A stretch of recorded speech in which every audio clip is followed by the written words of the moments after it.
मैं सुमित शर्मा, सहायक प्राध्यापक विधि, Hari Singh Rupra, arts commerce and law college Jabalpur. हम सभी लोग भारत का संविधान पढ़ेंगे, जो कि चाहे वो कॉम्पिटिटिव एग्ज़ाम सिविल जज का हो, एडीपी हो या कोई भी अदर कंपटीशन एग्ज़ाम हो, उसमें भारत के संविधान से ज़रूर ही क्वेश्चन आते हैंगे। इसमें करीब 883 क्वेश्चन है। पहला प्रश्न है, भारत सरकार अधिनियम 1935 के अधीन कितने गवर्नर्स के प्रांत व मुख्य कमिश्नर के प्रांत मिलकर ब्रिटिश भारत का निर्माण करते हैं? इसका सही आंसर है 11 व 7।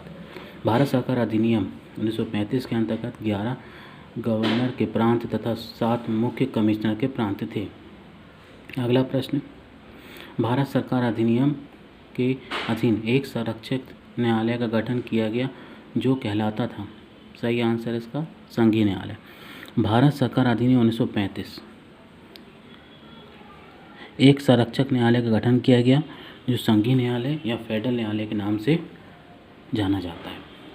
जैसे कि हमें मालूम है कि सर्वोच्च न्यायालय जब स्थापित नहीं हुआ था तो उसके पहले फेडरल न्यायालय और प्रीवी काउंसिल हुआ करते थे। अगला प्रश्न है, माउंटबेटन योजना के परिणाम स्वरूप अधिनियम पारित किया गया। कौन सा? इसका सही आंसर है भारत स्वतंत्रता अधिनियम 1947। अगला प्रश्न है, संविधान सभा का गठन कब किया गया? इसका सही आंसर 1946 में। संविधान सभा का गठन 1946 में हुआ। इसकी पहली बैठक 9 दिसंबर 1946 को हुई। इसमें कुल 379 सदस्य थे, जिनमें से 292 भारत सरकार के प्रांतों से, 93 देशी रियासतों के प्रतिनिधि से तथा 4 प्रतिनिधि ब्रिटिश भारत के मुख्य आयुक्तों के प्रांतों से चुनकर आए थे। डॉक्टर सच्चिदानंद सिन्हा को इसी दिन सभा का स्थायी अध्यक्ष चुना गया, जबकि 11 दिसंबर 1946 को डॉक्टर राजेंद्र प्रसाद संविधान सभा के स्थायी अध्यक्ष चुने गए। अगला प्रश्न है, भारतीय संविधान सभा के पहले अध्यक्ष कौन थे? इसका सही आंसर है डॉक्टर राजेंद्र प्रसाद। जैसा कि हमको मालूम है, डॉक्टर राजेंद्र प्रसाद भारत के 2 बार राष्ट्रपति रह चुके हैं और सबसे पहले राष्ट्रपति थे ये। अगला प्रश्न है, संविधान सभा के सदस्य थे कौन? इसका सही आंसर है जनता द्वारा सीधे चुने हुए। संविधान सभा के सदस्य जनता द्वारा सीधे चुने हुए सदस्य थे। कैबिनेट योजना के अनुसार नवंबर 1946 को संविधान सभा के सदस्य को चुनाव किया गया। सातवां प्रश्न, संविधान सभा के अध्यक्ष थे कौन था? डॉक्टर राजेंद्र प्रसाद। संविधान सभा के अस्थायी अध्यक्ष डॉक्टर सच्चिदानंद सिन्हा, जिन्हें 9 दिसंबर 1946 को संपन्न सभा की अध्यक्षता की, जबकि 11 दिसंबर 1946 को डॉक्टर राजेंद्र प्रसाद को संविधान सभा का स्थायी अध्यक्ष चुना गया। अगला प्रश्न, निम्नलिखित में से कौन सर्वसम्मति से संविधान सभा का अध्यक्ष चुना गया था? किसको? डॉक्टर राजेंद्र प्रसाद को चुना गया था। अगला प्रश्न है, संविधान बनने वाली ड्राफ्टिंग कमेटी के अध्यक्ष कौन थे? तो सही आंसर है डॉक्टर भीमराव अम्बेडकर। डॉक्टर भीमराव अम्बेडकर है ना, प्रारूप समिति, संविधान के प्रारूप समिति के अध्यक्ष थे तथा इनके बारे में हम और जान लेते हैं। डॉक्टर भीमराव अम्बेडकर ने भारतीय संविधान के अनुच्छेद 32 संवैधानिक उपचारों को भारतीय संविधान की आत्मा कहा है ना, जो हम आके पढ़ेंगे।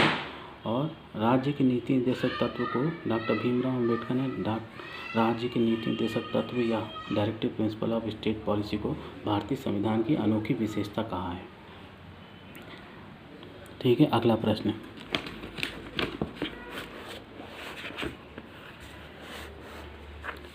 है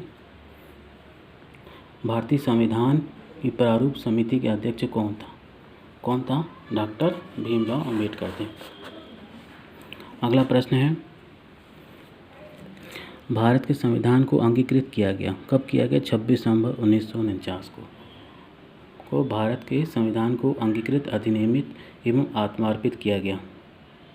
ठीक है, परंतु संविधान का पूरी तरह 26 जनवरी 1950 को लागू किया गया। 26 नवंबर को हम लोग क्या है, विधि दिवस मनाते हैं, और 26 जनवरी को हम लोग गणतंत्र दिवस के रूप में मनाते हैं। अगला प्रश्न है, संविधान सभा द्वारा विरचित भारत का संविधान अंतिम रूप से अंगीकृत एवं अधिनिर्मित किया गया। कब किया गया? 26 नवंबर 1949 को किया गया, है ना। इसको संविधान ग्रहण की दिनांक भी कहते हैं। ये कहाँ लिखा हुआ है? भारत के संविधान की प्रस्तावना में लिखा हुआ है। अगला प्रश्न है, निम्नलिखित में से किस तिथि को भारत के संविधान को संविधान सभा ने अंगीकृत किया एवं अंतिम रूप दिया? कब दिया? 26 नवंबर 1950 को। अगला प्रश्न, संविधान सभा के अध्यक्ष ने संविधान पर हस्ताक्षर किए निम्नलिखित में से किस तिथि को? 26 नवंबर 1949 को। और लास्ट क्वेश्चन आज का पढ़ेंगे हम लोग, भारत में किस तारीख को प्रत्येक वर्ष विधि दिवस मनाया जाता है? कब मनाया जाता है? 26 नवंबर को। भारत में 26 नवंबर को विधि दिवस मनाया जाता है। संविधान सभा के सदस्यों के प्रति सम्मान प्रदर्शित करने के लिए 1979 से प्रतिवर्ष यह दिवस मनाया जाता है। 26 नवंबर 1949 को भारत का संविधान अधिनियमित एवं अंगीकृत किया गया था। धन्यवाद।